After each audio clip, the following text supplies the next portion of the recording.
Gimana sih cara ampuh untuk mengatasi teror dari DC pinjol yang mungkin ngeselin, yang mungkin mereka melakukan pelanggaran-pelanggaran?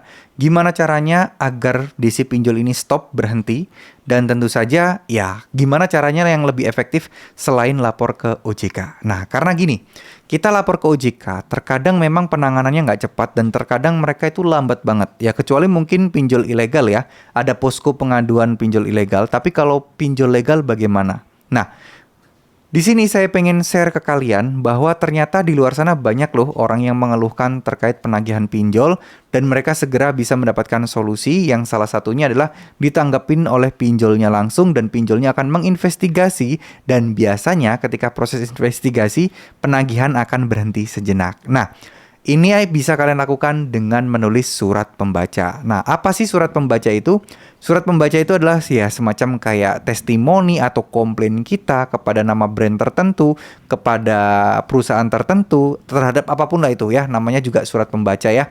Nah, di sini teman-teman bisa menulisnya melalui media online yang paling gampang menurut saya pribadi adalah mediakonsumen.com. Nah, di mediakonsumen.com ini teman-teman tinggal daftar aja, tinggal tulis, tapi teman-teman juga harus menuliskan bukti-buktinya ya, teman-teman. Bukti-bukti seperti apa dan bukti-bukti apa dan bukti-bukti bagaimana. Nah, teman-teman juga harus tahu dan harus pahami. Bukti-buktinya adalah ya apa pelanggaran dari DC pinjolnya. Misal, DC pinjolnya mengontak orang-orang di luar kontak kalian. DC pinjol membuat grup khusus di mana isinya adalah teman-teman kalian dan kalian dipermalukan di sana. DC-nya memberikan ancaman-ancaman atau ancaman-ancaman kekerasan tindak kriminal kepada teman-teman melalui WA dan lain sebagainya. Capture semuanya dan teman-teman tulis di surat pembaca bilang ini ada DC yang mengaku dari pinjol A dan memang kalian berhutang di pinjol tersebut dan saat ini sedang gagal bayar. Nah, proses penagihannya kenapa kok seperti ini. Nah, biasanya itu nggak lama akan ada respon dari pinjolnya.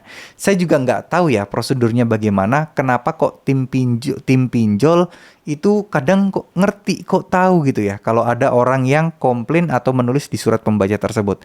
Entah apakah memang ada tim dari si websitenya yang menghubungi pinjolnya, ataukah memang ada dari tim pinjol yang suka banget mantengin surat pembaca kayak gitu. Setidaknya tujuan mereka adalah untuk menjaga nama baik dan ya tentu saja membersihkan nama-nama aplikasi pinjolnya. Semakin jelek nama pinjol, pastikan semakin sedikit orang yang percaya dan mau menggunakan aplikasi tersebut. Dan dia nggak akan dapat untung kalau tidak ada nasabah. Nah, biasanya nggak lama mereka akan respon. Mereka akan meminta beberapa kontak kalian atau kalian mungkin diminta untuk menghubungi kontak tertentu yang nanti akan dikomunikasikan. Dan selama investigasi ini, biasanya ya proses penagihan yang ngeselin kemarin itu akan berhenti dengan sejenak. Ya. Mereka akan mengusut beneran nggak. Nah, cuman ya nggak tahu ya sebenarnya mereka itu tahu apa enggak bahwa oh ini tuh sebenarnya nomornya si A ini loh, nomornya si DC ini loh. Apakah mereka benar-benar nggak tahu? Nah, itu misteri atau itu rahasia antara mereka ya. Yang jelas setidaknya keluhan kita udah tersampaikan dan dibaca oleh pinjolnya sendiri dan ya setidaknya kita bisa sedikit bernapas lega dulu dibandingkan menghadapi teror-teroran yang nggak berarti tadi ya. Boleh bebas mau tulis surat pembaca di media apapun. Yang jelas teman-teman juga harus sertakan bukti-bukti dan petunjuknya. Jangan sampai teman-teman ya ngomong tanpa adanya bukti ya. Jadi kalaupun itu memang orang yang palsu yang sengaja menakut-nakuti kalian dan menekan kalian, ya mungkin teman-teman bisa sampaikan bahwa ini ada oknum atau diduga oknum yang mengaku dari DC A, B, C dan seterusnya. Ya, terima kasih. Semoga apa yang saya sampaikan bisa bermanfaat. Mohon maaf jika ada salah-salah kata. Terima kasih. Tetap semangat buat teman-teman. Semoga rezekinya dilancarkan. Semoga selalu dalam perlindungan Allah SWT.